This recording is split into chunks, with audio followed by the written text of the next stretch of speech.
Yeah, viewers or subscribers, you're welcome back again. This is still BVI Channel 1, where we tell you undiluted truths. And this truth, they look anybody face. Make could help me say, karma is a bitch. Confirm one, because as it happen for Nigeria, on top the head of Buhari and the Chief Justice of Nigeria, at the same time, following the petition of Peter Obi at the Tribunal against one man they call Jagaban, the president-select of INEC. What are we talking about? With the petition Peter Obi placed at the table of the Tribunal, it has placed Buhari on a karma mission coming from the history of what happened in the past during his time as the military dictator of Nigeria. Make could not talk say it came from me. It came from the very most unlikely person that is also part of the problem. Dino Milaye. I am making a listening to Ram. My name is Dino Milaye. I salute you in the course of our nation history. I am here today to emphasize that Bola Ahmed Tinubu cannot be our president. And I also want to call on the judiciary that the judiciary cannot create a president for the Federal Republic of Nigeria. A president will only be created by democratic due process through electioneering processes. And anyone voted for popular votes in this country will be the president of this country. Never will we allow the judiciary to create a president for the Federal Republic of Nigeria. And a drug baron, a certified drug baron, cannot be the president of the Federal Republic of Nigeria. And I'm using this opportunity to call on President Muhammadu Buhari, who in 1985 sentenced his government, actually, sentenced 3 people to death, and they were indeed executed. They were indeed murdered. 3 drug barons arrested during his regime in 1985 were summarily executed. They were killed by that government. So a man who executed drug barons and drug traffickers under his watch in 1985 will now, on May 29, hand over the Federal Republic of Nigeria to a drug baron. It is time for Buhari to think, it is time for the Nigerian judiciary to think that a certified drug baron who has been indicted and money was deducted from his account to the tune of over $400,000. You can calculate that in Naira today. Will want to say he wants to be the president of the Federal Republic of Nigeria. No! An Escobar Pablo cannot be the president of the Federal Republic of Nigeria. We say no to it, and we'll continue to agitate, we'll continue to ask questions, we'll continue to protest, we'll continue to agitate within legal means to prove a point that, a drug baron cannot be the president of the Federal Republic of Nigeria. And the battle to salvage this country from economic cankerworms and financial scavengers, this battle to make sure that Nigeria is not declared as the drug capital of the world. Already we are the poverty capital of the world. The battle to get that done is a battle of no retreat, no surrender. We will survive. You heard it from him. Good. That is exactly the case. You now hear that karma is a bitch and now understand why. Good. Buhari is still the president of Nigeria today, where it is on his table as he had worked in collaboration with his party to hand over to a drug-convicted baron as a president. Whereas he had convicted and also carried out the execution of convicted drug barons. And some people like Kiyamo, those ones that have no shame, that wants to defend the indefensible, that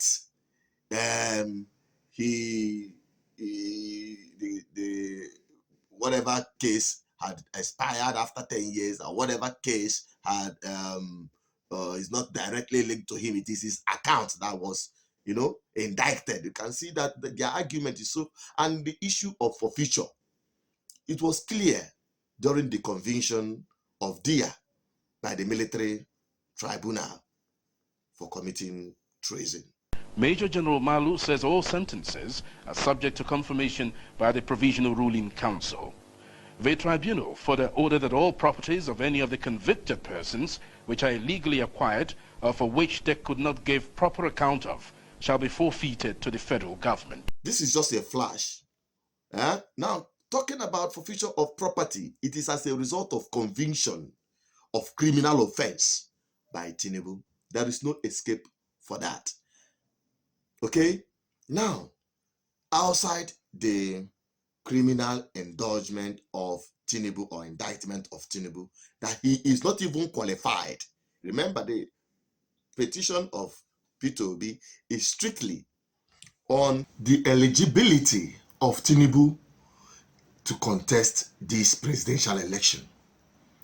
And to be frank with you, the petition of Peter Obi is really putting the Nigerian judiciary under trial. Now, flashback, you need to watch this sign that clearly stated it the way it is. As they come away when they talk, don't they hit the current CJN. It's a very difficult situation, but I think the matter has been interpreted before around 2008 in a matter involving the current president, Buhari, when he filed an action. The issue of whether that and in between, that is, must have 25% in two states and the Federal Capital Territory. I think the pronouncement then was that the and is conjunctively. That was the interpretation then. But you know, it's about 14 years ago. It's enough time, maybe. The Supreme Court may have another look on it. But as of now, that is the interpretation the Supreme Court gave in 2008. I don't want to go into details because the matter is now sub judice. About some states have already filed an action to challenge the legality of the election. So I am confining myself to what was the interpretation of the Supreme Court in Buhari's case in 2008. Okay, just the interpretation simply was that. Sorry to interrupt you. I just wanted to get some clarification, which I'm sure is what you're saying right now. So please proceed. Yeah, that's what I'm saying. I'm saying I cannot go deep into the matter because already actions have been filed at the Supreme Court. And I'm just giving you an instance where there was an interpretation by the Supreme Court of that provision or a similar provision. The interpretation was that and federal capital should be construed conjunctively. In other words, it means you must get the 2 days, the 25% in 2 days, and also you must get 25% in the Federal Capital Territory. If you go by the interpretation of the Supreme Court in 2008. When I hear Amabi, he stated it the way it is. With respect to the 25% of the FCT. If you listen to this son, he wants to be honest, but make una no talk say na him talk am. Say the current CJN, as at the time when he was talking about the position of the Tribunal and the Supreme Court with respect to 25% of the FCT as it borders around Buhari, the current president. That you must, from the judgment of the Supreme Court, 25% simply means that you must have 25% in Abuja, also seeing Abuja as a state. So when you talk about the 24 states where you should have 25% and Abuja, and today the man will be on seat to preside over the same matter that he was part of the judgment before. Now let us see if he's going to see the same thing in a different way, then you all will know that this republic called Nigeria, under the current government, is a banana republic. Like I will always say, that what works in Nigeria is just all about the law of the jungle. Eat or get eaten. They don't care about the rules. They have no respect and regard for rule of law. Nigeria, especially the Buhari government and the judiciary under him, they are on trial. And Peter Obi have placed them seriously on a hot seat. I want you to reflect on this. Obedient Nigerians, do not give up, because you see, this mandate must be recovered. By fire, by force, they don't get any option. They have been getting away with all this mess, but this time, they are dealing with the wrong set of people.